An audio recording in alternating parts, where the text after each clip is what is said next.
ரொம்ப வருஷங்களுக்கு முன்னாடி ஒரு அரசர் வாழ்ந்து வந்தாரு. அவருடைய அரண்மனை ரொம்ப அழகானதா இருந்தது. நிலப்புலங்கள், கால்நடைகள், பழங்கள் எல்லா செழிப்போடும் வசதியா இருந்தாரு. மீன் பிடிக்கிறது அங்க முக்கியமான தொழிலா இருந்தது. ஆனாலும் அந்த ராஜா ரொம்ப மனவருத்தத்தோட இருந்தாரு. தன்னுடைய ராஜ்யத்துல ஏதோ ஒரு குறை இருக்கிற மாதிரி அவர் உணர்ந்தாரு. அது என்னன்னா தங்கம்.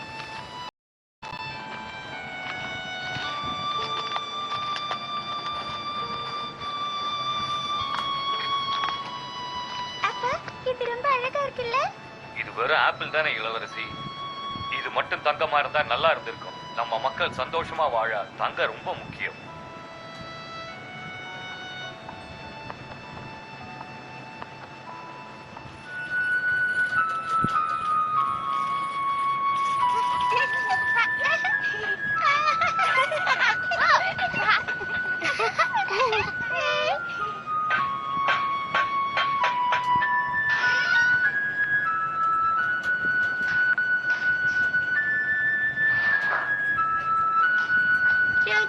இது ரொம்ப அழகா இருக்கு. இதுல எப்படி நெசவு செய்யணும்னு சொல்லி தெரியா? இப்ப வேண்டாம் இளவரசி. நீங்க பெரியவளா வளர்ந்த பிறகு நான் உங்களுக்கு கத்து கொடுக்கறேன்.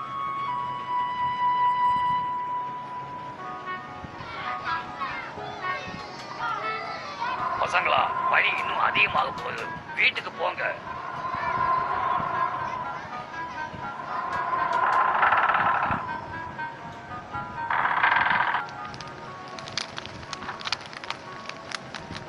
மகாராஜா, உங்களை பார்க்க 3 வியாபாரிகள் வந்திருக்காங்க. உங்களுக்கு ஏதோ பரிசு தரணுமா? சரி, அவங்கள வர சொல்லுங்க. உங்களுக்கு ரொம்ப நன்றி அரசே. எங்களை அந்த பனிப்புயல இருந்து நீங்க தான் காப்பாத்தினீங்க. அரசே, உங்க கருணைக்காக நாங்க இது கொண்டு வந்திருக்கோம். எனக்கு இதெல்லாம் தேவையில்லை. என் அரண்மனைக்கும் என் மக்களுக்கும் தேவை தங்கம். தங்கம் மட்டும்தான் என் மக்களை பணக்காரங்களா ஆக்கும். மகாராஜா, நீங்க எதிர்பார்க்கிற மாதிரி தங்கம் விளையறதுக்கு விதைகள் என்கிட்ட இருக்கு. அதை காட்டுங்க. இதை நீங்க உங்க கையாலே விதைச்சீங்கன்னா நிறைய தங்கம் விளையும். அந்த தீப்பந்தத்தை எப்படி கொடு.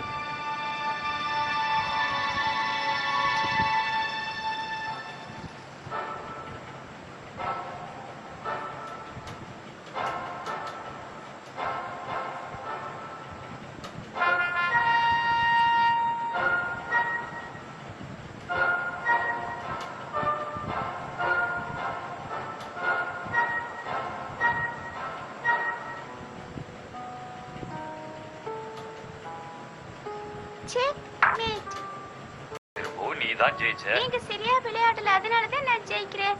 நீங்க அந்த தங்கத்தை பத்தியே நினைச்சிட்டு இருக்கீங்க.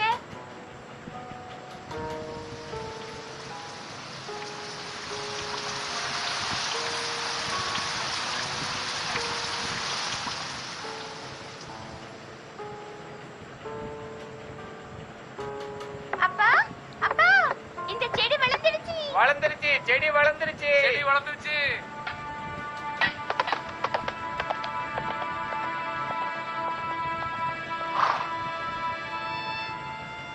இந்த செடி எல்லாம் என்ன இப்படி பச்சை பசேல்னு இருக்கு? தங்கமா விளையும்னு நான் நினைச்சேன். சரி, பரவாயில்ல. இதுல பூக்குற பூவெல்லாம் தங்கமா பூக்குன்னு நினைக்கிறேன்.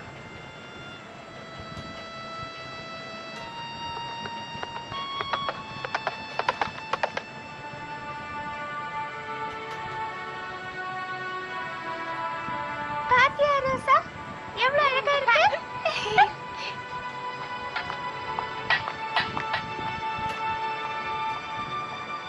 ரொம்ப அழகா இருக்கு. எங்க கிடைச்சது? அந்த செடியை பார்த்தோமே, அதுலதான் பூ பூத்திருக்கு. நான் இந்த மாதிரி நீல தங்கத்தை இதுக்கு முன்னாடி பார்த்ததே இல்லையே. இப்ப பாருங்களேன், இதுதான் மலர் கிரீடம். ஆடாடா, நான் என்ன புரியாம பேசிக்கிட்டு இருக்கேன். இப்பதானே பூ பூத்திருக்கு. இதுல விளைய போற காய் பழம் எல்லாம் தங்கமா இருக்கும். அரசர் ஒரு பெரிய விருந்துக்கு ஏற்பாடு பண்ணாரு. அது எதுக்குன்னா, அந்த செடியில இனிமே பழங்கள்லாம் தங்கமா வரப்போகுதுங்கிற நம்பிக்கையினால. தங்கத்துக்காக. தங்கத்துக்காக.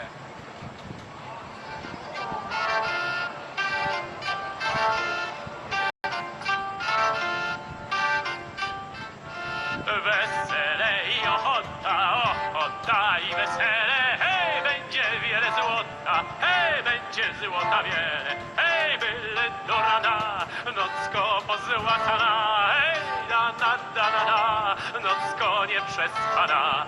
Tańcujmy, hej, że hola, tańcujmy ciemną nocą, wnet się o złotą pola, wnet pola się o złotą.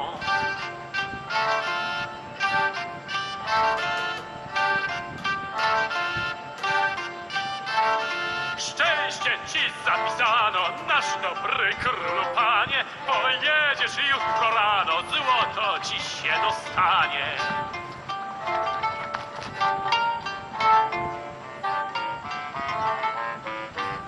அறுவடைக்கான நேரம் வந்துச்சு.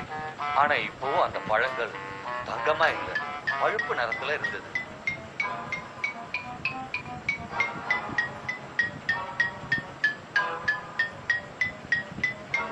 எதுலயுமே தங்கம் இல்ல. அந்த வியாபாரி போய் சொல்லிட்டான். அந்த வியாபாரி என்னை ஏமாத்திட்டான். இதுல எதுலயுமே தங்கம் இல்ல. என்னை ஏமாத்தின அந்த வியாபாரியை கண்டுபிடிச்சு கைது செய்து கூட்டிட்டு வாங்க. இந்த செடி எல்லாத்தையும் அழிச்சிருக்கு.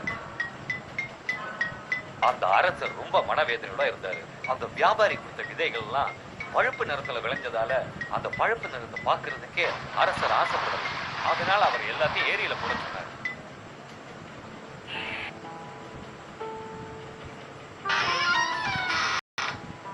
மகாராஜா, படகு தயாரா இருக்கு. நானும் உங்க கூட வருவேப்பா, கூட்டிட்டு போங்க. இந்த தடவை வேண்டாமா, நான் தனியா போறேன். இன்னொரு நாள் போகலாம்.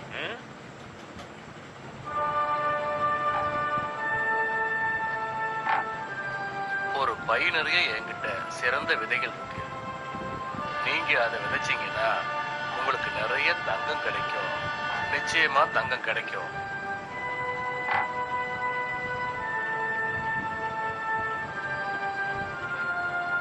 என்னது இது?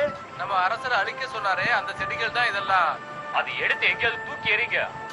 மறுபடியும் அதை பார்க்க நான் விரும்பல.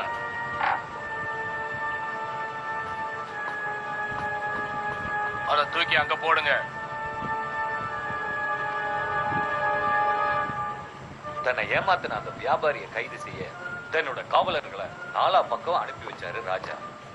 கைது பண்ணீங்களா? நாங்க எவ்வளவு முயற்சி பண்ணோம், ஆனா கிடைக்கல. என் குதிரையை தயார் பண்ணுங்க. நான் வேட்டைக்கு போனதான் இந்த செடியை பத்தி என்னால மறக்க முடியும். தயவு செஞ்சு என்னையும் உங்க கூட கூட்டிட்டு போங்கப்பா. நீ ரொம்ப சின்ன பொண்ணு, இப்ப வேண்டாம்.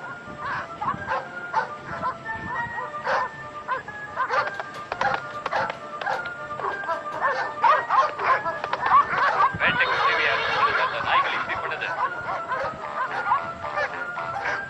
மகாராஜா, இந்த செடி இருக்க வரைக்கும் இந்த நாய்கள் நமக்கு உதவி பண்ணாது. நீங்க தூக்கி எறி சொன்ன அதே செடிகள் தான். போதும், நிறுத்துங்க. நாம திரும்பி போலாம். வேட்டை செஞ்சது. ராஜா ரொம்ப கோபமா இருந்தாரு. அவர் அந்த செடிகளை எல்லாம் வெயில்ல காய வச்சு அடிக்க சொன்னாரு. அது ஏன்னா அந்த செடிகள்லாம் சின்ன சின்ன தூளாகி காத்துல பறந்து போயிடும்னு நம்பினாரு. அதனாலதான் அப்படி உத்தரவிட்டாரு.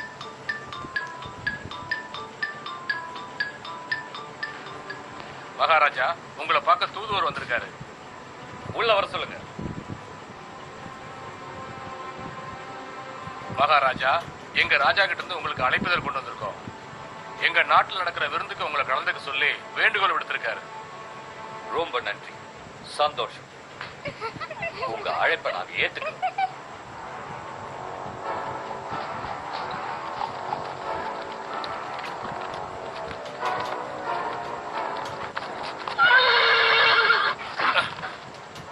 இந்த செடிகள் தடுக்கிறதுனால குதிரைகள் மேற்கொண்டு போக மாட்டேங்குது அரசே.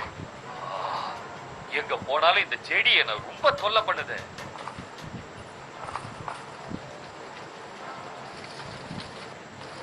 மகாராஜா, வியாபாரியை கைது செஞ்சிட்டோம்.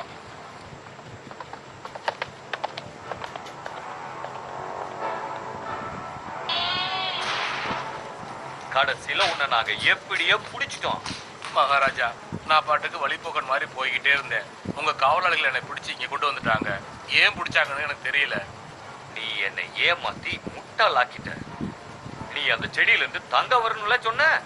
அதுக்காக நான் அதை விதைச்சு என்னென்னமோ பண்ணேன். ஆனா ஒண்ணுமே நடக்கல. கடைசியில அந்த செடியை நான் நெருப்பு வச்சு கொளுத்திடலாம்னு நினைச்சேன். மகாராஜா, என்ன தண்டனை வேணாலும் எனக்கு கொடுங்க. ஆனா அந்த செடியை மட்டும் கொளுத்திடாதீங்க. அந்த அழிஞ்சு போன செடிகளை எல்லாம் ராஜா அந்த வியாபாரிக்கு அனுப்பி வச்சாரு. எப்படியாவது அந்த வியாபாரிய பழி வாங்கணுங்கிற நோக்கத்தோட. அந்த வியாபாரி அதுல படுக்கும் போதெல்லாம் தன்னுடைய தப்ப உணர்வார்ல, அதுக்காகத்தான். எனக்கு சாப்பாடு கொண்டு வந்ததுக்கு ரொம்ப நன்றி. நீ இந்த நகர தலைவனோட மகள்ல? ஆமா.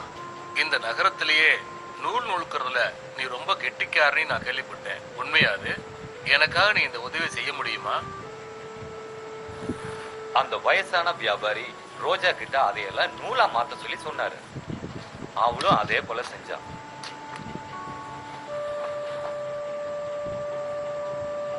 நான் சொன்ன மாதிரியே இதை ரொம்ப அழகா நெசவு பண்ணிருக்க ரோஜா. நம்ம இளவரசிக்கு இதுல ட்ரெஸ் தைச்சா ரொம்ப அழகா இருக்கும். அந்த அசிங்கத்துல இருந்து இவ்வளவு அழகான துணி வரும் நான் கொஞ்சம் கூட எதிர்பார்க்கல. இன்னைக்கு இளவரசியோட 7வது பிறந்த நாள், அதுக்காக உங்களை வர சொன்னாங்க. இளவரசிக்கு நான் ஏதாவது பரிசு கொடுக்கணும்னு ஆசைப்படுறேன். உங்ககிட்ட என்ன எனக்கு பரிசா கொடுக்கறதுக்கு?